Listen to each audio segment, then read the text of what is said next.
श्री शिव पुराण सती खंड तृतीय खंड 37वां अध्याय। ब्रह्मा जी ने कहा कि हे नारद, जिस समय गिरजा ने कामदेव को जलते हुए देखा उस समय वे भयभीत हो वहां से भागकर अपने घर जा पहुंची। इस दशा को देखकर माता पिता शीघ्र ही गिरजा के समीप जा पहुंचे। उस समय हिमाचल के संपूर्ण नगर में भी खलबली मच गई। जब गिरजा को कुछ चैतन्यता प्राप्त हुई तब उनकी माता ने इस प्रकार पूछा कि हे पुत्री, तुझे इस प्रकार किसने भयभीत किया है जो तू लंबी लंबी सांसें ले रही है। तब गिरजा ने जो कुछ दृश्य देखा था वह सब विस्तार पूर्वक कह सुनाया। उसे सुनकर माता पिता ने गिरजा को बहुत सांत्वना दी। हे नारद, कुछ समय बाद तुम गिरजा के समीप जा पहुँचे। तब गिरजा ने अत्यंत लज्जित होकर तुमसे यह कहा कि आप मुझे ऐसा उपाय बताए जिससे मुझे शिवजी की प्राप्ति हो। यह सुनकर तुमने उत्तर दिया कि हे गिरजे, शिवजी केवल तपस्या के वशीभूत रहते हैं। यदि तुम उन्हें अपने पति रूप में पाना चाहती हो तो वन में जाकर कठिन तपस्या करो। शिवजी तपस्या के वशीभूत होकर सब लोकों का पालन करते हैं और उसी के बल पर सबका संहार भी करते हैं। तपस्या के बल पर ही शेषनाग पृथ्वी को अपने मस्तक पर धारण किए हुए हैं और तपस्या के द्वारा ही देवता संपूर्ण वस्तुओं को प्राप्त करते हैं। यह सुनकर गिरजा ने उत्तर दिया कि हे मुनिराज, आपका कथन सत्य है, परंतु गुरु के बिना किसी को सच्चे ज्ञान की प्राप्ति नहीं होती। आप मुझे अपनी शिष्या बनाकर तपस्या की विधि बताइए। ब्रह्मा, विष्णु तथा शिवजी गुरु के बिना शक्तिहीन हो जाते हैं। आप मेरे गुरु बनना स्वीकार करें।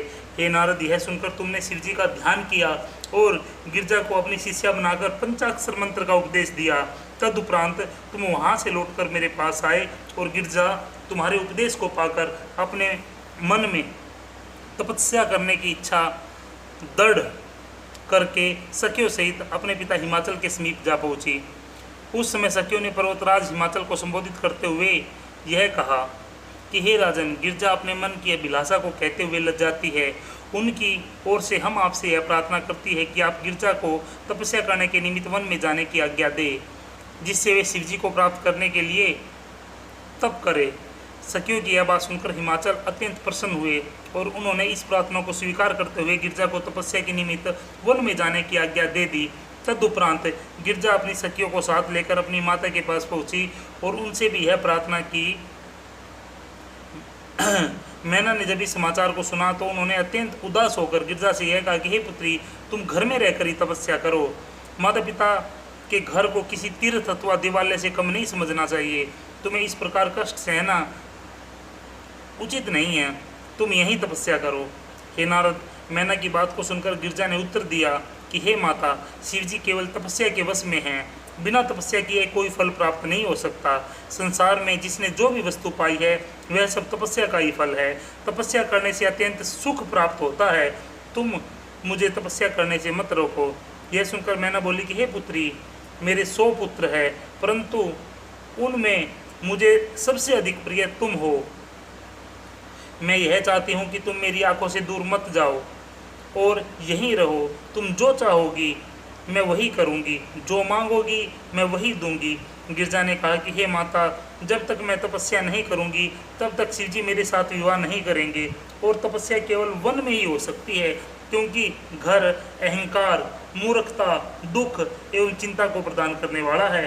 यदि घर में बैठकर तपस्या हो सकती तो मुनि तथा राजा लोग वन में कभी न जाए।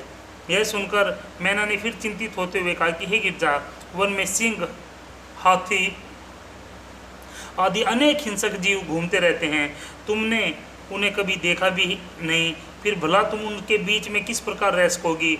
गिरजा ने उत्तर दिया कि हे माता, बिना कष्ट उठाए संसार में किसी वस्तु अथवा मनोरथ की प्राप्ति नहीं होती। यह निश्चित मत है कि शिवजी अपने भक्त की घर तथा बाहर सब जगह रक्षा करते हैं। गिरजा के मुख से इन शब्दों को सुनकर मैना ने उसका मन शिवजी की ओर से हटाने के लिए बहुत सी कोशिश की कि हे गिरजा, शिवजी भांग, धतूरा, विष आदि मादक वस्तुओं का सेवन करते हैं। वे नग्न शरीर, अशुभ वेशधारी है, दरिद्री है। भला यह बताओ कि उनकी भक्ति करने से तुम्हें क्या प्राप्त होगा। हे नारद, माता की यह बात सुनकर गिरजा ने उत्तर दिया कि हे माता, ब्रह्मा, विष्णु आदि देवता तथा समस्त ऋषि मुनि शिवजी की सेवा करते हैं। वे आदि पुरुष तथा सबके स्वामी हैं। मेरे हृदय भी मेरे हृदय के अंदर भी अब उनका निवास हो चुका है। वे तीनों गुणों से रहित होते हुए भी अनेक प्रकार के चरित्र करते हैं।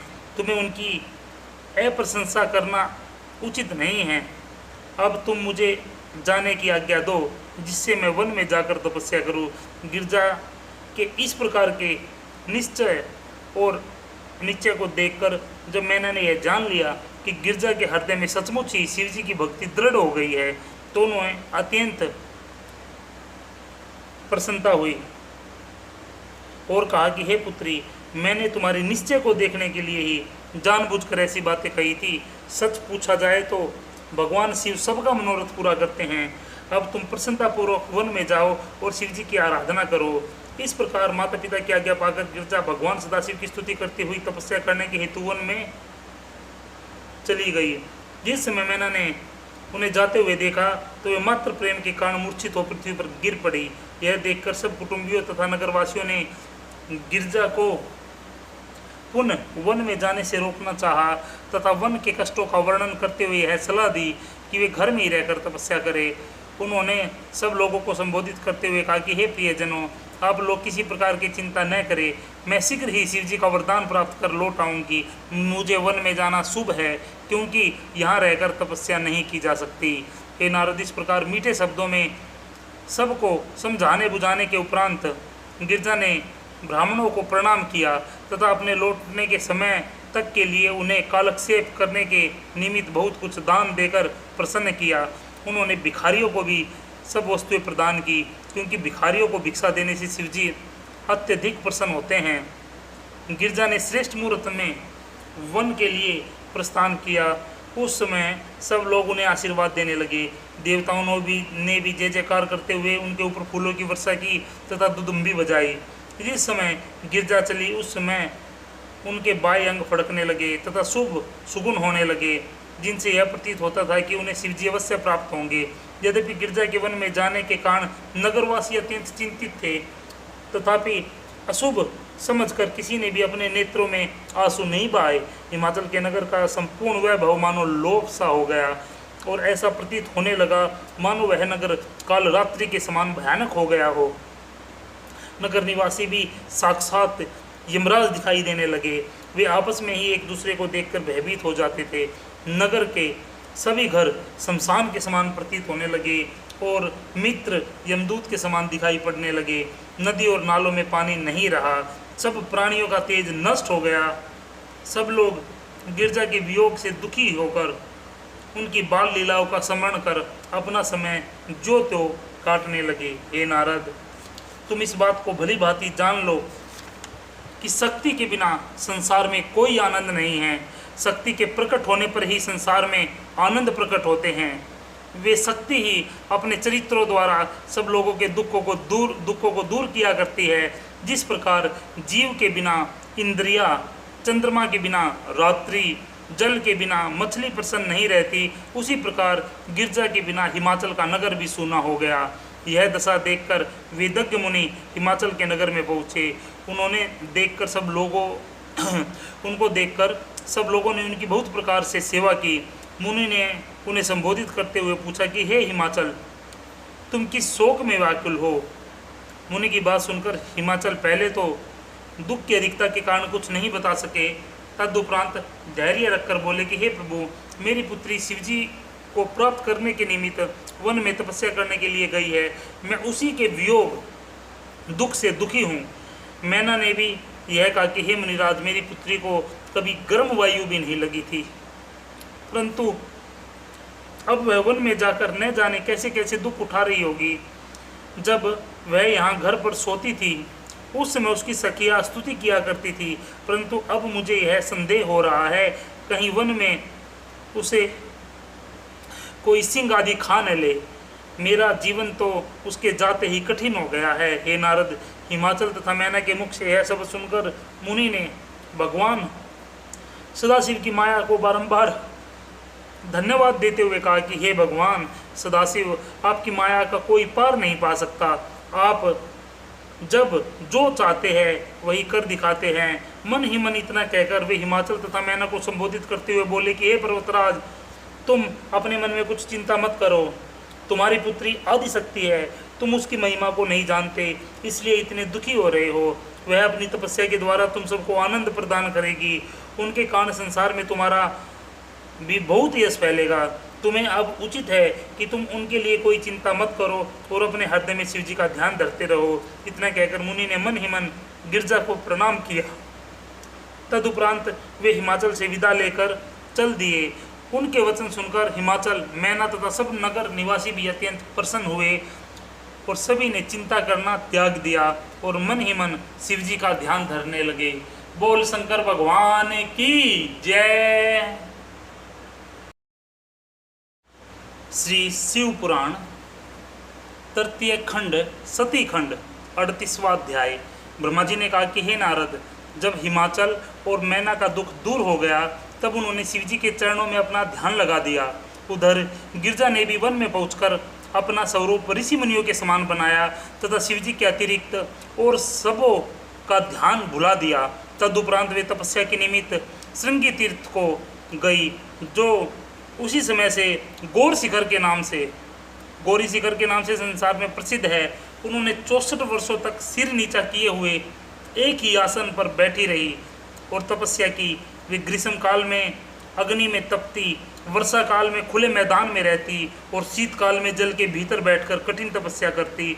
जब इस प्रकार के उग्र तप द्वारा भी उन्हें फल की प्राप्ति नहीं हुई तो उन्होंने 1 सहस्त्र वर्षों तक केवल वृक्षों की जड़ तथा पत्ते खाकर ही तपस्या की। तदुपरांत 1 वर्ष तक केवल घास और साग आदि खाए। फिर कुछ समय तक वे केवल वायु पीकर ही तप करती रही। हे नारद, ऐसा उग्र तप करने पर भी जब उनका मनोरथ पूर्ण नहीं हुआ तब वे हिमाचल पर्वत पर लौट आई और वहां उन्होंने 3 करोड़ पार्थिव शिवलिंग बनाकर उनका पूजन किया।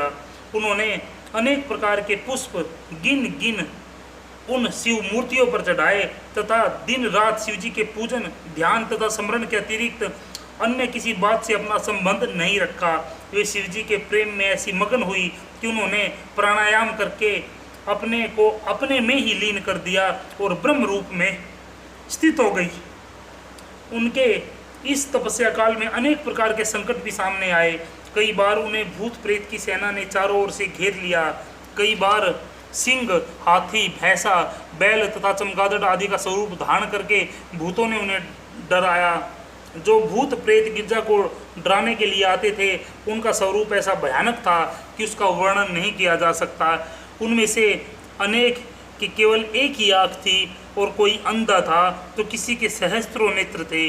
कोई नाचता था, कोई दौड़ता था, कोई मार मार शब्द का उच्चारण करता, कोई गिरजा को मारने की चेष्टा किया करता था।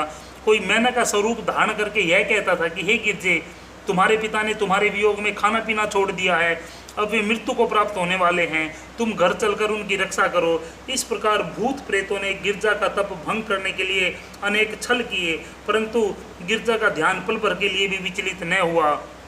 वे दूने उत्साह से शिव जी के चरणों में अपना मन लगा रही थी। जब गिरजा के तेज से भयभीत होकर बहुत से भूत प्रेत भाग गए, जो बचे उनमें से कोई भस्म हो गया तो कोई नदी में डूबकर मर गया। इस प्रकार गिरजा के ध्यान को भंग करने में वे सब के सब असमर्थ रहे। हे नारद, जिस स्थान पर गिरजा तप कर रही थी वह स्थान कैलाश पर्वत के समान सुंदर हो गया। वहाँ के निवासियों को ऐसा ज्ञान प्राप्त हुआ कि वे संसार की माया को भुलाकर ब्रह्मज्ञानी हो गए। उस स्थान पर सिंह गायों के साथ खेला करते थे, बिल्ली चूहों से प्यार करती थी। यदि किसी प्राणी को किसी प्रकार का कष्ट होता तो दूसरा प्राणी उसके दुख को दूर करने की स्वयं चेष्टा करने लगता। उस स्थान पर पारस्परिक वैर विरोध का कहीं नाम भी न रहा। वहाँ के तालाब, नदियाँ, नाले जल से परिपूर्ण बहते रहते थे। सब वृक्षों में अनेक प्रकार के फल फूल दिखाई पड़ते थे। इस प्रकार वहाँ किसी वस्तु की कोई कमी नहीं रही। गिरजा की तपस्या तीनों लोकों में ऐसी प्रसिद्ध हुई कि उसे देखने के लिए मैं, विष्णु तथा इंद्र आदि उस स्थान पर पहुँचे। हम लोगों ने उन्हें इस प्रकार देखा मानो वे स्वयं सिद्ध स्वरूपा हो। हम सब ने उन्हें प्रणाम करते हुए स्तुति की। उस समय इंद्र ने सब देवताओं को संबोधित करते हुए कहा कि गिरजा का तप सर्वश्रेष्ठ है। तीनों लोकों में किसी भी प्राणी ने आज तक ऐसा कठिन तप नहीं किया। गिरजा को तथा गिरजा के माता पिता को सहस्त्रों धन्यवाद है। हे नारद, इस प्रकार गिरजा की स्तुति प्रशंसा करने के उपरांत हम सब लोग कैलाश पर्वत पर शिव जी के समीप पहुँचे। वहाँ कैलाश पर्वत इतना सुंदर है कि वहाँ 6 ऋतुएं हर समय वर्तमान रहती है। वहाँ कल कल निनंदिनी गंगा जी की दिव्य धारा अत्यंत प्रसन्नता प्रदान करती है। वहाँ किसी को भी किसी प्रकार का दुख नहीं है। सब और ऋषि मुनि लोग बैठे हुए भगवान सदाशिव का ध्यान धरते रहते हैं। कहीं पर सिद्ध जन तपस्या करते हैं और कहीं पर किन्नर गीत गाते हैं। कैलाश के उस आनंद को देखते हुए जब हम लोग शिव जी के समीप पहुँचे तो उन्होंने हमें योग स्थित शरीर धारण किया अपना दर्शन दिया। शिव जी के उस स्वरूप को देख हमें ऐसी प्रसन्नता हुई कि हम उसका वर्णन नहीं कर सकते। उनके ललाट पर चंद्रमा विराजमान थे तथा जटाओं से गंगा जी बह रही थी। वे अपने मस्तक पर त्रिपुंड लगाए हुए थे तथा कानों में सर्पों के कुंडल पहने थे। शिव जी के उस परम सुंदर स्वरूप को देखकर हम सब लोगों ने पहले तो उन्हें दंडवत प्रणाम किया, तदुपरांत बहुत प्रकार से उनकी स्तुति एवं प्रशंसा की। बोल शंकर भगवान की जय। श्री शिव पुराण सती खंड तृतीय खंड 39वां अध्याय। ब्रह्मा जी बोले कि हे नारद, देवताओं ने भगवान सदाशिव की प्रार्थना करते हुए कहा कि हे प्रभु, आपके महान तेज तथा महिमा का वर्णन नहीं किया जा सकता। आपने कृपा करके सबरी को मुक्त किया तथा सुमना को भी परम पद प्रदान किया। आपकी सेवा करके अनेक पापी आपके लोक को प्राप्त हुए हैं। आप परब्रह्म परमेश्वर तथा सबके स्वामी हैं। उत्पत्ति स्थिति तथा प्रलय ये तीनों कार्य आपके वश में रहते हैं। आप ही हम सबके रक्षक हैं। जड़ तथा चेतन की बातों को आप भली भांति जानते हैं। संसार में ऐसा कोई पदार्थ नहीं है जो आपसे भिन्न हो। यह संपूर्ण संसार एक वृक्ष के समान है। उस वृक्ष का एक अंकुर, 2 फल, 3 मूल तथा 4 रस है। आप स्वयं ही आकाश तथा स्वयं ही पृथ्वी रूप है।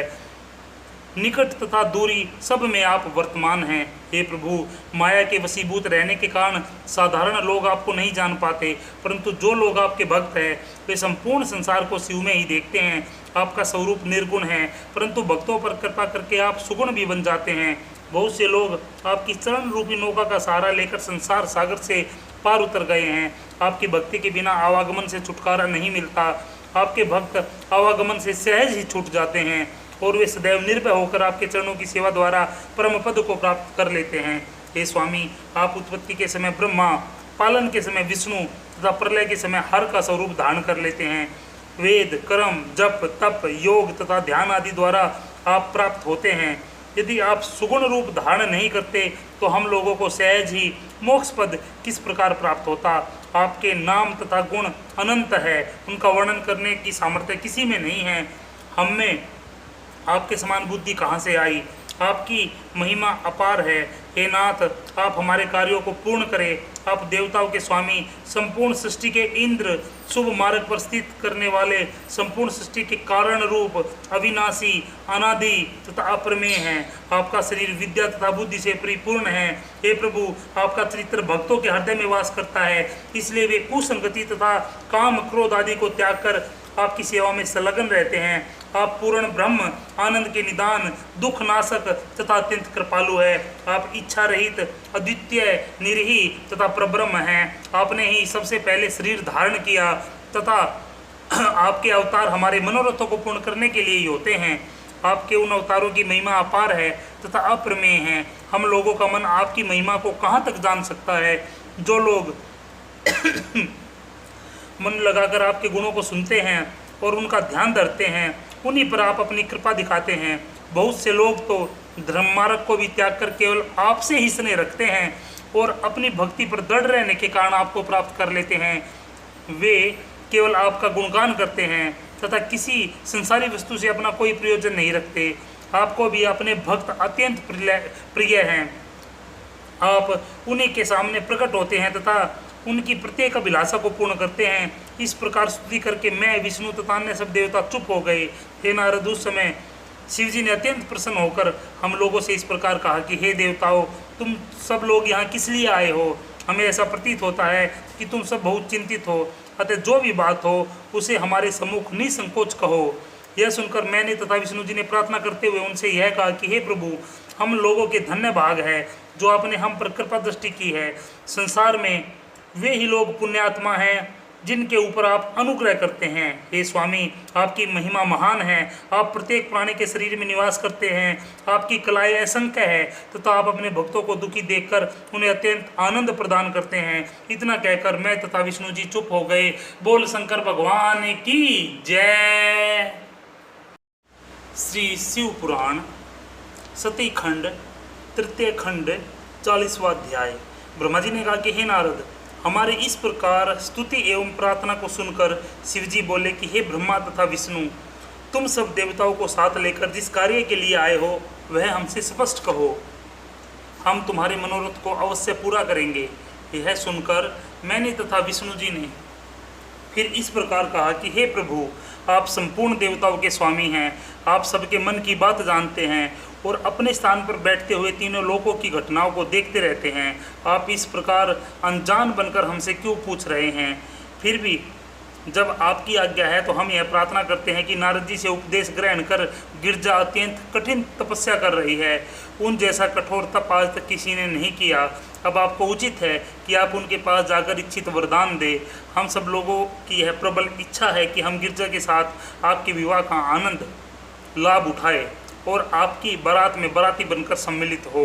हे नारद, हम लोगों की यह प्रार्थना सुनकर शिवजी हंसकर बोले कि हे देवताओं, विवाह करके सांसारिक जाल में फंसना मूर्खों का काम है। यद्यपि वेद ने इस संबंध में बहुत सी बातें कही है, फिर भी उनमें सबसे मुख्य बात ध्यान में रखने योग्य यह है कि स्त्री की संगति के समान बुरा कर्म और कोई नहीं है। परंतु हम तुम्हारा कहना भी नहीं टाल सकते, क्योंकि यदि हम अपने भक्तों की बात न माने तो वेद और धर्मशास्त्र की प्रतिष्ठा कम होगी। चाहे हमें बहुत दुख ही क्यों न उठाना पड़े, फिर भी हम गिरजा की तपस्या के वशीभूत होकर तुम्हारी प्रार्थना स्वीकार किए लेते हैं। तुम यह तो जानते ही होगे कि जब राजा कामरूप ने इच्छा की तब हमने दैत्य को मारकर उसे आनंद प्रदान किया था। इसी प्रकार गौतम के दुख को भी दूर किया था। जब हलाहल विष के कारण सब देवता भस्म हुए जा रहे थे, उस समय हमने कृपा करके उस विष को भी पी लिया था। विष्णु जी के रामचंद्र अवतार के समय हमने हनुमान का अवतार लेकर अनेक कष्ट उठाए थे। इसी प्रकार जब जब हमारे भक्तों पर कोई कष्ट पड़ा है तब तब हमने स्वयं दुख उठाकर उन्हें आनंद प्रदान किया है। जिस प्रकार हमने गृहपति नामक अवतार लेकर विश्वामित्र मुनि के दुख को दूर किया, उसी प्रकार अब तुम्हारे लिए भी हम गिरजा के साथ विवाह कर लेंगे, क्योंकि हमने भक्तों की प्रार्थना को कभी अस्वीकार नहीं किया। अब तुम सब लोग निश्चित होकर अपने अपने लोक को जाओ। हे नारद, हम सबको विदा करने के उपरांत शिवजी ने सप्त ऋषियों को अपने पास बुलाया। तब उन्होंने शिवजी के समीप पहुंचकर दंडवत प्रणाम एवं स्तुति करते हुए हाथ जोड़कर कहा कि हे प्रभु, आपने हमें किस लिए बुलाया है? अब आप हमें क्या आज्ञा देते हैं वह बताइए, हम उसका पालन करेंगे। यह सुनकर शिवजी उनसे बोले कि हे ऋषियों, गिरजा हमें प्राप्त करने के लिए बहुत कठिन तपस्या कर रही है। तुम उसके प्रेम की परीक्षा लेने के लिए उसके पास जाओ और उसे छलने का प्रयत्न करो। शिवजी की यह आज्ञा पाकर सप्त ऋषि गिरजा के समीप जा पहुँचे और उन्होंने देखा कि गिरजा साक्षात तपस्या का रूप बन बैठी है। इस समय ऋषियों ने अपनी चतुराई का प्रदर्शन करते हुए उनसे कहा कि हे गिरजे, तुम ऐसा तप क्यों कर रही हो और किस कार्य के लिए ऐसा कठिन साधना में संलग्न हो? तुम हमसे सब हाल सत्य सत्य कहो। ऋषियों की बात सुनकर पार्वती ने उत्तर दिया कि हे ऋषियों, मुझे अपना मनोरथ कहने में लज्जा का अनुभव होता है, क्योंकि आप उसे सुनकर अवश्य ही हंसेंगे। फिर भी मैं आपको बताती हूँ कि देवता तथा मुनियों के वचन को सत्य मानकर शिवजी के साथ विवाह करने की इच्छा से मैं यह तपस्या कर रही हूँ। हे नारद, गिरजा की इस बात को सुनकर मुनियों ने हंसते हुए इस प्रकार कहा कि हे गिरजे, तुम नारद की बातों पर विश्वास कर बैठी? इससे बढ़कर मूर्खता और क्या होगी? तुम्हें यह नहीं पता कि नारद की बातों से अनेक नगर तथा गांव उजड़ चुके हैं। इस संबंध में हम एक इतिहास सुनाते हैं। ब्रह्मा जी के पुत्र दक्ष प्रजापति ने 10 सहस्त्र पुत्रों को उत्पन्न किया था। वे सब बड़े गुणवान, रूपवान, बलवान तथा बुद्धिमान थे। दक्ष ने उन्हें सृष्टि उत्पन्न करने की आज्ञा दी, परंतु उसी समय नारद ने उनके पास पहुंचकर ऐसा उपदेश किया कि वे संसार त्यागी होकर वन में चले गए, फिर कभी लौटकर नहीं आए। इसके उपरांत दक्ष ने फिर उतने ही पुत्र उत्पन्न किए, परंतु वे भी नारद के उपदेश के कारण उसी स्थान पर जा पहुँचे जहाँ पहले उनके भाई गए थे। यह गति देखकर दक्ष ने नारद को श्राप दिया कि तुम एक मुहूर्त से अधिक किसी जगह पर नहीं ठहर सकोगे। इसके अतिरिक्त नारद ने राजा चित्रकेतु के घर को भी नष्ट कर दिया और उन्होंने हिरण्यकश्यप का भी सर्वस्व नष्ट करवा दिया। हम नारद को बहुत ही अच्छी तरह से जानते हैं, क्योंकि बहुत दिनों तक हम उनके साथ रहे हैं। इसलिए हम यह कहते हैं कि तुम नारद के बुलावे में आकर बहुत बड़ी भूल कर रही हो।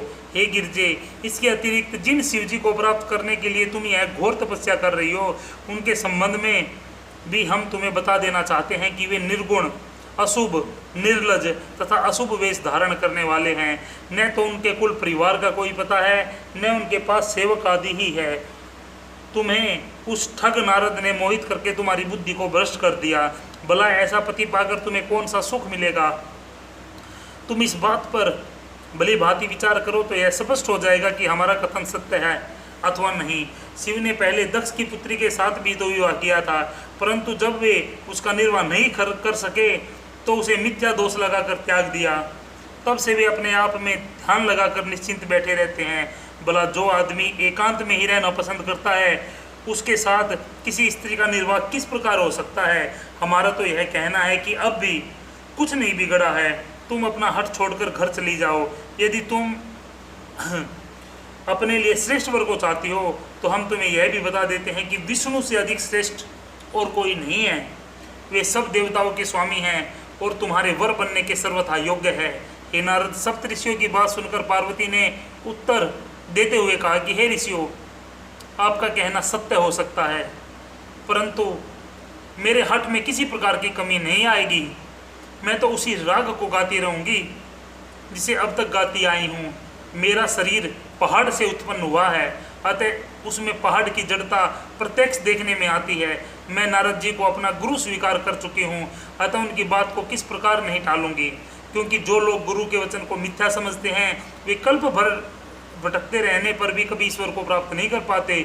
मैं आपकी इस बात को मान लेती हूँ कि विष्णु में सब गुण भरे हुए हैं तथा शिवजी अवगुणों की खान है, परंतु आपको यह भी अवश्य बता देना चाहती हूँ कि शिवजी निर्गुण और उन्होंने अपने भक्तों की प्रसन्नता के निमित्त ही शरीर धारण किया।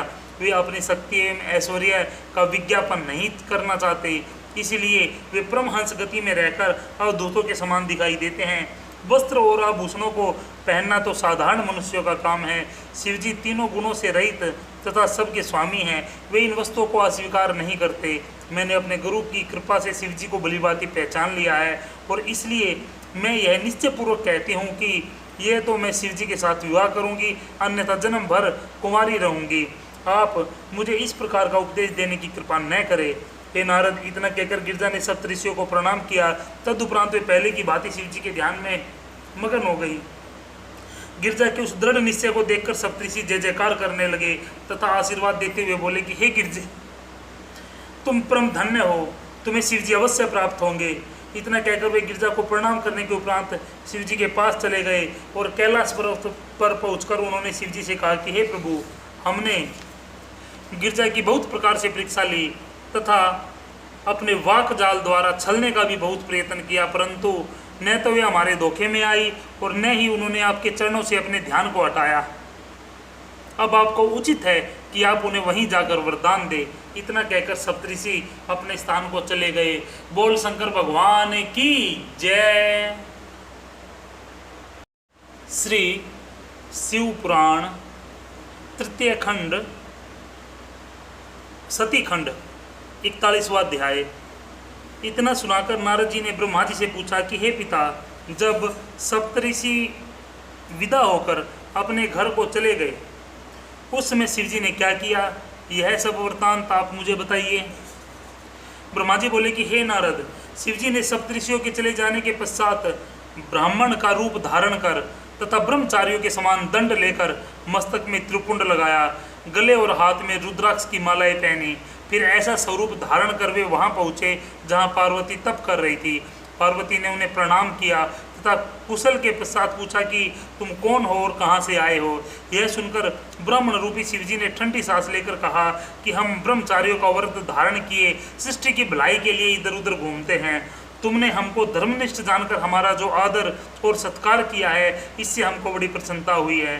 अब हम तुमसे पूछते हैं कि हे देवी, तुम कौन हो और किस उद्देश्य से आई हो। श्री पार्वती जी ने यह सुन कुछ सोचकर अपनी एक सखी से संकेत किया।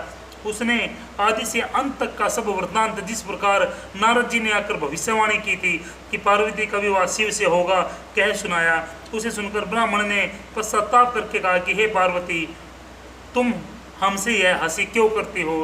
तुम स्वयं हमको उत्तर क्यों नहीं देती? पार्वती बोली कि हे ब्राह्मण, मेरी सखी ने आपसे जो कुछ कहा है वह सब सत्य है। मैं यह चाहती हूँ कि मेरा विवाह शिव के साथ हो। यह सुनकर ब्राह्मण वेशधारी शिवजी ने शब्द जाल फैलाते हुए कहा कि हे गिरजे, तुम जो चाहो सो करो, हमको उससे क्या मतलब, परंतु तुमने मेरा आदर और सत्कार किया है, इसलिए मुझसे बिना कहे नहीं रहा जाता। इसके अतिरिक्त जानबूझकर किसी बात को छिपाना भी बहुत बड़ा पाप है। हे पार्वती, तुम हिमाचल की पुत्री होकर इतना मूर्ख क्यों हो गई हो, जो अपने ऐसे कोमल शरीर को तपस्या द्वारा भस्म कर रही हो? तुम इस प्रकार अपनी सुंदरता को क्यों नष्ट करना चाहती हो? यह भाग्य की बात है कि तुम विष्णु एवं ब्रह्मा को छोड़कर शिव के लिए तप करती हो। क्या तुम्हारे लिए शिव के समान अशुभ तथा अनुचित पति चाहिए? उनकी चाल ढाल तो संसार से अलग है। देखो, विष्णु आदि सर्वगुण संपन्न, कुलवान तथा प्रतिष्ठित है, परंतु शिव में इनमें कोई विवाद नहीं है। वे माता पिता से हीन हैं तथा सर्प एवं भस्म शरीर पर लपेटे रहते हैं। वे बैल पर सवार होकर नाना प्रकार के विष एवं भांग का सेवन करते हैं। वे सिंगी और डमरू अपने हाथ में लिए हुए भूत प्रेतों के साथ लीला करते हैं तथा वन में अकेले उदास बैठे रहते हैं। उन्होंने कामदेव को, जो स्त्रियों को प्रिय है, जला दिया। नारद का तो यह स्वभाव है कि वह संपूर्ण सृष्टि में इसी प्रकार के उत्पात करते फिरते हैं। उन्होंने दक्ष प्रजापति के सब लड़के नष्ट कर डाले तथा हिरण्यकश्यप के लड़के के साथ कितना छल किया। वे प्रकट में साधु बनकर सबको छला करते हैं। तुम उन सब बातों को भुलाकर समझ से काम लो और अपना काम करो। अब भी कुछ नहीं बिगड़ा है। तुम स्वर्ण जड़ित अंगूठी छोड़कर कांच को क्यों ग्रहण करती हो? गंगा जल को छोड़कर कुएं के जल की क्यों इच्छा करती हो? इतना कहकर शिवजी ने पार्वती के स्वरूप की प्रशंसा करते हुए कहा कि हे पार्वती, देखो, तुम्हारे इस सुंदर मुख कमल पर असंख्य चंद्रमाओं की कांति विद्यमान है। तुम्हारा मुख चंद्र सुंदरता की खान के समान सुंदर है। तुम इस प्रकार अपने सुंदर शरीर को व्यर्थ क्यों नष्ट करती हो? तुम्हारे विवाह के लिए केवल विष्णु ही है, तुम उन्हीं से विवाह करो। हम तुमसे यह कहते हैं कि यह बात उचित नहीं है, तुम अब भी संभल जाओ। इस प्रकार ब्राह्मण रूपधारी शिवजी छल की बातें कहकर खेद सहित तथा रूखे हो अलग बैठ गए। पार्वती ने शिव की निंदा सुन मन में कुपित हो बार बार खेद किया। कुछ समय के पश्चात पार्वती मन ही मन बोली, मैंने इस व्यक्ति को ब्राह्मण जानकर धोखा खाया है। यदि मैं पहले इसे ब्राह्मण को दुष्ट तथा शिवजी की निंदा करने वाला जानती तो चुप रहती। इसने वेद के विरुद्ध शिवजी की इतनी निंदा की है कि यदि अब मैं इसको उत्तर नहीं देती तो शिव की निंदा सुनने का पाप मुझे लगेगा। यह विचार कर पार्वती ने कहा कि हे ब्राह्मण, तू हमको धोखा क्यों देता है? तूने तो वेद के विरुद्ध शिवजी की अत्यंत निंदा की है। तुमको ब्राह्मण होने के नाते प्राण दंड नहीं दिया जा सकता। अब मैं वेद पुराण तथा स्मृति के वचनों के अनुकूल शिवजी का वर्णन करती हूँ। तू अब तक शिवजी के गुणों को नहीं जान पाया है, इसलिए तेरा वचन वेद के विरुद्ध है। यदि तू शिवजी को जानता तो वेद के विरुद्ध कभी ऐसे वचन नहीं कहता। शिवजी समस्त अशुभ सामग्री, जो शिवजी की समस्त अशुभ सामग्री वो शुभ ही है, क्योंकि कोई भी देवता उनसे श्रेष्ठ नहीं है। वे सब विद्याओं के ज्ञाता, पूर्ण ब्रह्म, अलख, जगदीश, उन्होंने ही ब्रह्मा को अपने श्वास मार्ग से वेद दिए हैं। वही शिव सबके आदि, मध्य एवं अंत हैं। उनका तेज एवं प्रताप आज तक कोई नहीं जान पाया। वे अपने भक्तों को तीनों लोक प्रदान करते हैं। उनकी सेवा द्वारा ही मनुष्य मृत्यु पर विजय प्राप्त करते हैं। शिवजी की निंदा करने से मनुष्य बहुत दुखी प्राप्त होता है। जो दुष्ट एवं अनाचारी ब्राह्मण शिव के विरुद्ध है, वे करोड़ों जन्मों तक दरिद्र रहा करते हैं। हे ब्राह्मण, तूने शिवजी की निंदा करके अपने लिए नरक का मार्ग खोला है। तेरा आदर करने से मुझे कोई फल प्राप्त नहीं हुआ, वरन मेरे समस्त पुण्य भी नष्ट हो गए हैं। अब तू शीघ्र अपने घर चला जा, क्योंकि मेरा मन शिवजी में लग रहा है।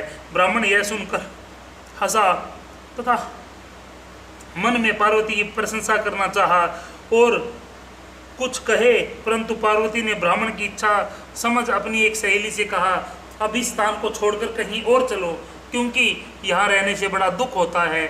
इस ब्राह्मण ने शिव की निंदा करके मुझे बहुत दुख पहुँचाया है। शिव की निंदा करने वाले को आँख से देखना उचित नहीं।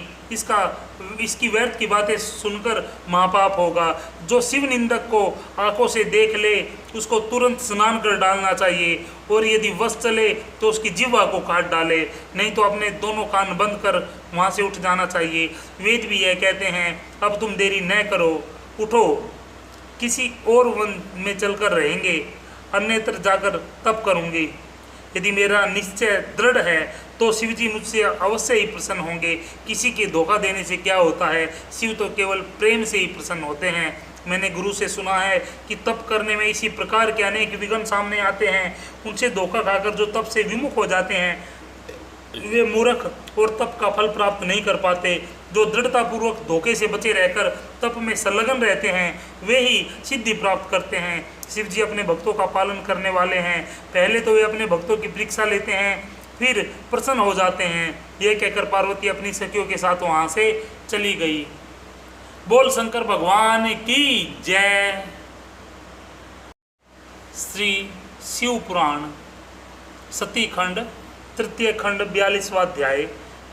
इतना कहकर ब्रह्मा जी बोले कि हे नारद, शिव जी इस प्रकार पार्वती का हठ तथा प्रेम देखकर अत्यंत प्रसन्न हुए तथा उन्होंने अपना यथार्थ मुख्य स्वरूप, जैसा कि नारद जी ने उमा से कहा था, धारण कर लिया। मस्तक पर जटा, गंगा जी की धारा तथा चंद्रमा विराजमान, ललाट पर त्रिपुंड लगाए हुए, कानों में कुंडल पहने, गोल गोल सुडोल कपोल, 3 नेत्र, नाक तथा ओष्ठ परम सुंदर, हाथ पांव की उंगलियां लाल लाल। इस प्रकार प्रत्येक अंग प्रत्यंग अत्यंत सुंदर एवं सुभग था। जिस रूप का पार्वती ध्यान कर रही थी, शिवजी ने उसी प्रकार का रूप धारण कर उसको दर्शन दिए और कहा कि हे पार्वती, तुमने हमारी इतनी आराधना तथा तपस्या की है जितनी आज तक किसी ने नहीं की। तुमको ग्रहण करके हम भी लोक में पवित्र होते हैं। यद्यपि हमारा तप और संयम अत्यंत दृढ़ है, परंतु तुम्हारे तप ने उसको भी हिला दिया। हमने पहले भूतों को फिर सप्त ऋषियों को तुम्हारे पास भेजा, जिसमें तुम्हारे दृढ़ तप की ख्याति संसार भर में प्रसिद्ध हो। तुम क्रोध न करो, क्योंकि हमने यह सब बातें तुमसे प्रकट करने के लिए तथा परीक्षा लेने के लिए की है। जैसा कि कुम्हार घड़े को संभालने के लिए ऊपर से उसे पीटता है, हमने तुम्हारी भक्ति को संसारिक रीति के कारण ही देखा है। तुम समस्त संसार की माता तथा वह देवी हो जिसके चरण कमलों की सेवा सभी देवता करते हैं। तुम उत्पत्ति, पालन तथा प्रलय के हेतु 3 गुण धारण करती हो। तुम ही तीनों लोगों को आनंद देने वाली हो। तुम्हारे रूप, गुण तथा प्रभाव असंख्य है। तुम्हारा ही अंग लक्ष्मी, वाणी तथा ब्रह्माणी है। तुमने मुझे सुगुण अवतार लेते हुए जानकर गिरजा का अवतार लिया है। जिस प्रकार शब्द एवं अर्थ में कोई अंतर नहीं होता, उसी प्रकार हमारे और तुम्हारे बीच में भी कोई अंतर नहीं है। केवल सांसारिक जीवों की दृष्टि से हम और तुम 2 शरीर रखते हैं, परंतु वास्तव में हम एक हैं। तुम्हारे चरित्र वेद भी नहीं जानते। तुम्हारा तप अब पूर्ण हो गया है। तुम्हारी जो इच्छा हो वह हमसे मांगो। यह कहकर शिव जी चुप हो गए। पार्वती बोली कि हे देव, यदि आप वास्तव में मुझ पर प्रसन्न हैं तो मुझको मेरी इच्छा अनुसार वर दीजिए। आप मेरे पति होकर संसार की रीति के अनुसार मेरे साथ विवाह कीजिए। मेरे समस्त अपराधों को अक्षमा कर अब आप मेरे पिता से जाकर विनती करे तथा अपने संसारिक चरित्र को दिखावे। पार्वती यह कहकर चुप हो गई। तब शिवजी ने कहा कि हे गिरजे, तुमने जो वरदान मांगा है हम उसे स्वीकार करते हैं। यह कहकर शिवजी अंतर ध्यान हो गए। तब देवताओं ने जय जयकार किया। आकाश में पुष्प वर्षा हुई। विष्णु, मैं तथा अन्य देवता गिरजा जी के चरणों पर आकर गिर पड़े तथा हर्ष के कारण विष्णु गिरजा की स्तुति करने लगे। जो कोई उस स्तुति को का पाठ करता है उसके सब मनोरथ पूर्ण होते हैं। उस स्तुति को सुनकर पार्वती ने सब देवताओं से कहा कि हे देवताओं, तुम सब अपने अपने घर को जाकर प्रसन्न रहो। मैंने कठोर तप किया है, इसलिए देवताओं के सभी कार्य पूर्ण होंगे। शिवजी ने मुझको वर दिया है कि तुम्हारा कोई कार्य शेष न रहेगा। और यह आज्ञा सुनकर सब देवता वहां से चले गए तथा गिरजा भी घर पहुंची। उस समय जो हर्ष हिमाचल तथा मैना को हुआ उसका वर्णन नहीं किया जा सकता। हिमाचल ने हर प्रकार से आनंद मंगल मनाया तथा असंख्य द्रव्य दान दिया। यद्यपि गिरजा ने वरदान का वृतांत किसी पर प्रकट नहीं किया, तथापि वह सब लोगों पर प्रकट हो गया। बोल शंकर भगवान की जय। श्री शिव पुराण तृतीय खंड सती खंड 43वां अध्याय। ब्रह्मा जी ने कहा कि हे नारद, भगवान सदाशिव की महिमा जानना अत्यंत कठिन है। उनकी महिमा करोड़ों वर्ष तक भी तप करके कठिनता से जानी जा सकती है। वे शरीर धारण कर अनेक प्रकार की लीलाएं रचते हैं तथा संसार के जीवों की भांति प्रकट होकर अपने भक्तों का कार्य पूरा करते हैं। हे नारद, तुम ध्यान से सुनो। जिस समय शिव जी पार्वती को वर देकर चले गए, उसी समय उन्होंने भिक्षुक का रूप धारण किया और नृत्य एवं गायन में पूर्ण अभ्यास करके एक सहस्त्र गीत के ज्ञाता बन गए। फिर उन्होंने अपने बाएं हाथ में सिंगी तथा दाहिने हाथ में डमरू लिया और समस्त शरीर में श्वेत भस्म लगाकर लाल वस्त्र पहने। इस प्रकार वे वृद्ध बन गए। उनका शरीर बूढ़ों की भांति कांपता था, परंतु वाणी मधुर थी। ऐसे अनुपम रूप तथा वस्त्राभूषणों से सुशोभित होकर श्री सदाशिव हिमाचल पर्वत के पास गए। उन्होंने अनेक प्रकार के नृत्य गान, नट करतब, मधुर स्वर, प्रिय सिंगी तथा डमरू के नाद से नगरवासियों को मोहित कर लिया। उनके इस करतब को देखने के लिए चारों ओर से झुंड के झुंड पर्वत निवासी एकत्रित होकर यहाँ तक कि सभी बूढ़े, बालक, स्त्री, पुरुष वह मधुर शब्द सुन घरों से बाहर निकल आए। इस प्रकार कोई भी शिव के अतुमोत्तम ताल एवं प्रिय स्वर सहित राग द्वारा मोहित, विहल तथा अधीर होने से शेष न रहा। पार्वती उस आनंददायक स्वर में मगन हो गई। वे शिव की मूर्ति का मन में ध्यान धरकर अत्यंत प्रसन्न हुई तथा उन्होंने अपने मन में शिव की स्तुति की। तब शिव जी कृपालु होकर बैठ गए। जब मैना को चेत आया, तब वह योगी को अत्यंत प्रसन्न हो हीरा, पन्ना, मोती, मणि आदि थाल में भरकर देने लगी। परंतु उस योगी ने कुछ न लेकर केवल पार्वती की मांग तथा फिर नृत्य करने को उठ खड़ा हुआ। यह सुनकर मैना ने अप्रसन्न होकर उसे बहुत डराया धमकाया तथा यह इच्छा की कि उस योगी को निकाल दे। इतने में हिमाचल भी वहां आ पहुंचे और सब वृत्तांत सुनकर क्रोधित हुए। उन्होंने आज्ञा दी कि इस योगी को तुरंत यहाँ से निकाल दो। हिमाचल के सेवक इस आदेश को पाकर उस योगी को निकालने के लिए उद्यत हुए, परंतु वे उस योगी के प्रताप से उसके निकट भी न जा सके। उस समय हिमाचल ने मन में सोचा कि यह कौन मनुष्य है।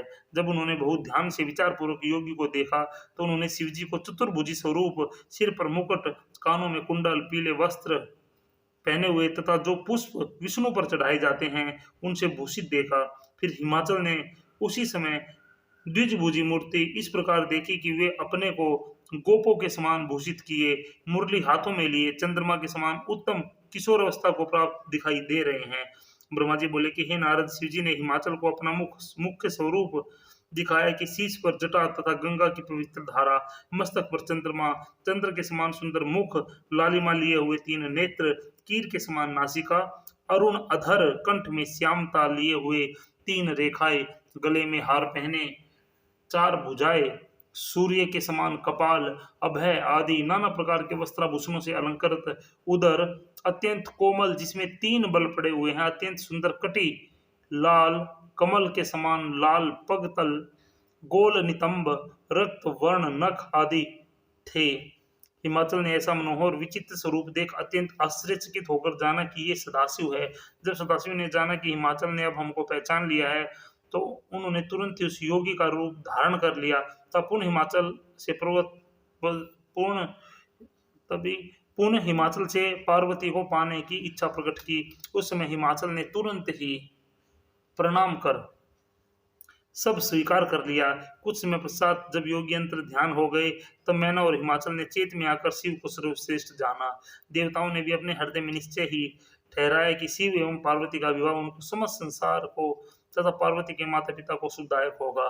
इसी इच्छा से उन सभी देवताओं ने हिमाचल के गुरु के घर जाकर उनको प्रणाम किया तथा कहा कि हे देव, इस समय शिव चरित्र से मैना एवं हिमाचल ने शिव को सर्वश्रेष्ठ समझ लिया है।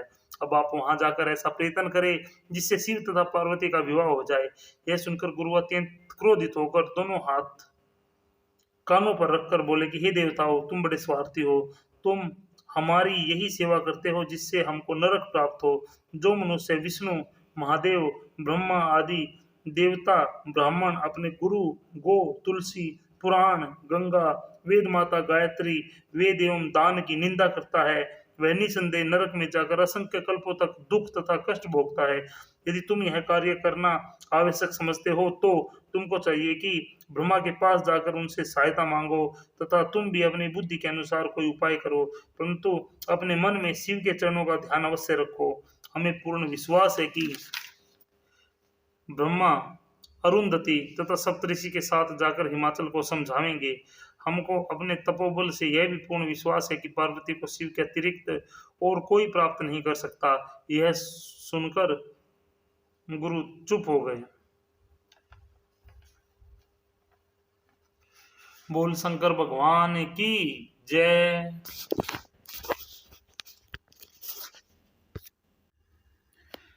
श्री शिव पुराण सती खंड तृतीय खंड 44वां अध्याय। ब्रह्मा जी बोले कि हे नारद, गुरु के आदेश अनुसार समस्त देवताओं ने हमारे पास आकर अपना मनोरथ कहा। हमने उनसे कहा कि तुम हमें शिवजी की निंदा कराना सिखाते हो। क्या अच्छे लोगों का यही धर्म है? शिव की निंदा सबको दुख देने वाली है। वह विपत्ति की जड़ तथा सब प्रकार के आनंद मंगल को नष्ट करने वाली है। मैं तुम्हारी इस विषय में कोई सहायता नहीं करूंगा। तुम सब मिलकर शिव के पास जाओ तथा विनय करो, क्योंकि पर निंदा दोनों लोकों में दुखदायी होती है। यह सुनकर वे सब कैलाश पर्वत में जाकर शिव की प्रशंसा एवं स्तुति करने लगे। वे बोले कि हे विश्वपति, हिमाचल आपका बड़ा भक्त है। उसने आपको परब्रह्म जानकर इच्छा की है कि अपनी पुत्री आपको देकर मुक्ति प्राप्त करे। आप इस प्रस्ताव को स्वीकार करें। देवताओं की यह विनती सुनकर शिवजी हंस दिए तथा उनको सबको अत्यंत प्रसन्न कर विदा किया। इसके पश्चात वे अति सुंदर ब्राह्मण शरीर धारण कर हाथ में श्वेत रत्नों की माला पहने, मस्तक पर तिलक लगा, गले में सालग्राम की मूर्ति डाल, अत्योत्तम वस्त्र अलंकारों कर धारण कर, वैष्णवी वस्त्रों से भूषित हो अति चतुरता से हिमाचल के घर गए। हिमाचल ने सब परिवार उनके आदर के लिए जो उठ खड़ा हुआ। पार्वती ने उस ब्राह्मण रूप की बड़ी भक्ति से पूजा की। उन्होंने पहचान लिया कि यही शिव है। ब्राह्मण ने आशीर्वाद देकर कुशलक्षेम पूछा। तब हिमाचल ने उनसे पूछा कि हे महात्मन, आप कौन हैं तथा किस कार्य के लिए आए हैं? ब्राह्मण रूपी शिवजी ने उत्तर दिया कि मैं ब्राह्मण हूँ और पर्यटन करता रहता हूँ। मैं अपने गुरु की कृपा से तीनों लोकों को पहचानता हूँ तथा सब बातों को जानता हूँ। मनुष्य तीनों लोकों में जो कोई काम करता है मैं उसे अपने मन ही मन जान लेता हूँ। ब्राह्मण ने कहा कि हे राजन, तुम्हारी यह प्रबल इच्छा है कि तुम पार्वती का विवाह शिवजी के साथ हो। मैं तुम्हारे भले के लिए कहता हूँ कि तुम ऐसी रूपवती गुणवती कन्या को ऐसे बुरे एवं निर्गुण व्यक्ति को क्यों देते हो, जिनकी सेवा संपूर्ण सृष्टि देवता, मुनि, दैत्य, सिद्ध आदि सब करते हैं। उन विष्णु के साथ ही इनका विवाह करना उचित है। इस विषय में तुम अपने भाई बंधुओं से परामर्श ले लो। यदि तुम यह कहोगे कि पार्वती को शिव के अतिरिक्त अन्य पति स्वीकार नहीं है, तो यह बात स्पष्ट है कि रोगी को कुपत्ते ही भाता है, कोई गुणकारी औषधि रुचकर नहीं लगती। यह कहकर ब्राह्मण रूपधारी शिव वहां से चले गए। उस समय हिमाचल के नेत्रों से दुख और चिंता के अश्रु बह चले। तब मैंने हिमाचल से कहा कि हे स्वामी, मेरी बात सुनो, जो अंत को अच्छी फलदायक होगी। आपको यह उचित है कि सब पर्वतों को बुलाकर उस ब्राह्मण के कथन के विषय में अवश्य पूछे, क्योंकि उसकी बात सुनकर मुझको बड़ा संदेह हुआ है। जब तक यह बात स्पष्ट न होगी मुझे बहुत भय बना रहेगा। आप भी ब्राह्मण की बातों को अच्छी प्रकार विचार करें। यदि ऐसा नहीं किया तो या तो मैं घर को त्याग कर वन में चली जाऊंगी या विष खाकर मर जाऊंगी। मैंने यह कहकर अत्यंत कुपित होकर पार्वती को साथ ले को भवन में जा बैठी। हिमाचल मैंने का यह चरित्र देखकर अत्यंत दुखी हुए तथा उसके पास जाकर अनेक प्रकार से समझाने लगे। उन्होंने समझाते हुए कहा कि तुम इस प्रकार कोप भवन में क्यों पड़ी हो। फिर हिमाचल बड़े आश्चर्य में पड़कर सोचने लगे कि शिव ने यह कैसा चरित्र किया। बोल शंकर भगवान की जय। श्री शिव पुराण सती खंड तृतीय खंड 45वां अध्याय। ब्रह्मा जी ने कहा कि हे नारद, इस दशा को देख हिमाचल के परिवार के सब लोग तथा नगर के निवासी अत्यंत व्याकुल हुए। देवता भी आपस में कहने लगे कि क्या करते हुए यह क्या हो गया। तब सब स्त्री पुरुषों ने भगवान सदाशिव का ध्यान करके इस प्रकार प्रार्थना की कि हे प्रभु, आपने जो कुछ किया वह सब लोगों के लिए शुभ हो। गिरजा भी बहुत उदास होकर शिवजी का स्मरण करने लगी। उस समय गिरजा की चिंता को देखकर शिवजी ने सप्त ऋषियों का स्मरण किया। शिवजी की आज्ञा का पालन करने के लिए वे शीघ्र ही आ पहुंचे। वे अपने संपूर्ण शरीर पर भस्म लगाए हुए थे तथा हाथों में माला लिए थे। वे अपने मुख से शिव शिव शब्द का उच्चारण कर रहे थे। उन्होंने आते ही शिवजी को प्रणाम किया। तदुपरांत हाथ जोड़कर प्रार्थना करते हुए बोले कि हे प्रभु, आप हमें क्या आज्ञा देते हैं। यह सुनकर शिवजी ने उत्तर दिया कि हे ऋषियों, तारक दैत्य के संहार के निमित्त हमने गिरजा के साथ विवाह करने का निश्चय किया है। अब वह समय निकट आ गया है। तुम हिमाचल के निकट जाकर उनसे तथा उनकी स्त्री से हमारे विवाह के लिए कहो। हे नारद, यह सुनकर सप्तऋषि अत्यंत प्रसन्न हो परस्पर यह कहने लगे कि हमारे भाग्य धन्य है जो सृष्टि का उपकार करने के निमित्त शिवजी ने अपने विवाह का संदेश पहुंचाने के लिए कहा कि हे नारद, फिर पर्वतराज हिमाचल इस प्रकार सब लोगों को साथ लेकर शिवजी की सेवा में हिमाचल में दंडवत प्रणाम जोड़कर आने का स्तुति करने लगे। उस समय सप्तऋषि ने उत्तर दिया, हंसते हुए हिमाचल, शिवजी संपूर्ण सृष्टि के पिता है और गिरजा सबकी माता है। संसार के कल्याण करने के निमित्त शिवजी पूर्ण करेंगे। गिरजा के साथ विवाह करना चाहते हैं।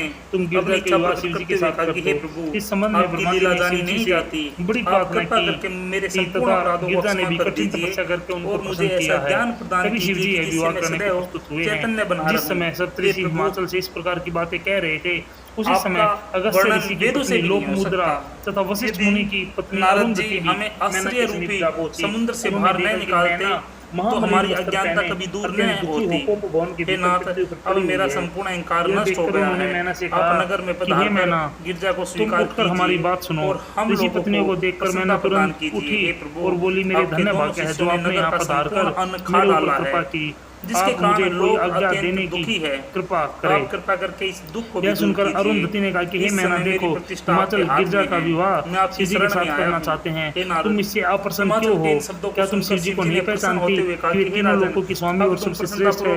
इस प्रकार शिवजी की महिमा का बहुत कुछ वर्णन करने के उपरांत दोनों ऋषि पत्नियां मैना को साथ लेकर हिमाचल की सभा में पहुंचे। वहां पहुंचकर मैना ने सब ऋषियों को प्रणाम किया। फिर वहां उसे नष्ट करने के लिए हमने अपने पति के चरणों पर अब तुम घर जाकर ध्यान रखती हुई अरुंधति के समीप बैठ गई। उस समय सप्तऋषियों ने हिमाचल से इस प्रकार कहा, बोल शंकर भगवान की जय। वहां जाकर जब उन्होंने यह देखा कि सामग्री पुनः प्रकट हो गई है तो उन्हें अत्यंत प्रसन्नता हुई। मैंने भी गिरजा की ओर देखकर अत्यंत आनंदित हुई। तदुपरांत हिमाचल बारात की अगवानी के लिए सभी लोगों को साथ लेकर आगे चले। हिमाचल को विदा करने के उपरांत तुम्हें उचित है कि अब तुम शिवजी ने अपनी बुद्धि नाद करके अपना डमरू बजा दिया का विवाह कर दो। उसका सब सुनते ही मैं विष्णु इंद्र आदि संपूर्ण देवता देखो इस समय संसार में तारक नामक शिवजी के समीप जा पहुंचे। अत्यंत उपद्रव कर रहा है, उसका वध करने के निमित्त शिवजी ने विवाह करना स्वीकार किया है।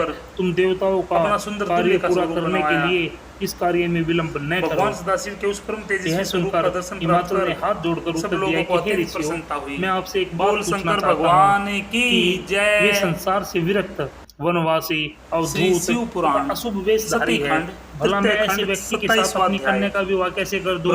इस प्रकार के वर को कन्यादान करने भाई बंधुओं तथा प्रजा को साथ लेकर अगवानी के लिए आगे आए। उस समय मैत्री शिवजी की सजी हुई बराबर वाले से ही करना चाहिए। वे आनंद मगन हो गए। के साथ अपनी कन्या का विवाह हिमाचल ने अपनी संपूर्ण सामग्री हिमाचल की बात सुनकर अरुंधति ने उत्तर दिया कि हे राजन, वेद के अनुसार चरणों में गिर पड़े। प्रकार के वचन होते हैं, प्रेम मगन ऐसा होता है अपने हाथ सुनने से ऊपर से तो आनंद होता है, परंतु वास्तव में वह आनंद का नाश करने वाला होता है। नगर प्रकार का वचन सुनने से भी अमृत के समान होता है और उसका अंत भी शुभ होता है। और तीसरे प्रकार का वचन सत्य है, धर्म में विभूषित होता है। हम बीच वाले वचन का आश्रय लेकर तुम्हें समझाते हैं कि शिवजी संपूर्ण संसार के राजा तथा सबके स्वामी हैं। वे निर्गुण तथा सुगुण दोनों रूप वाले हैं। कुबेर के समान धनपति उनके सेवक है। ब्रह्मा विष्णु तथा हर उन्हीं के तीनों गुणों द्वारा उत्पन्न हुए हैं। ब्रह्मा जी बोले कि हे नारद, अरुंधति ने पुनः कहा, हे राजन, गिरजा तो सनातन काल से शिवजी की शक्ति है, अतः तुम्हें उचित है कि तुम गिरजा का विवाह शिवजी के साथ कर दो। ऐसा करने से तीनों लोकों में तुम्हें यश प्राप्त होगा तथा संपूर्ण देवता तुम्हारे वशीभूत हो जाएंगे। यदि तुमने ऐसा नहीं किया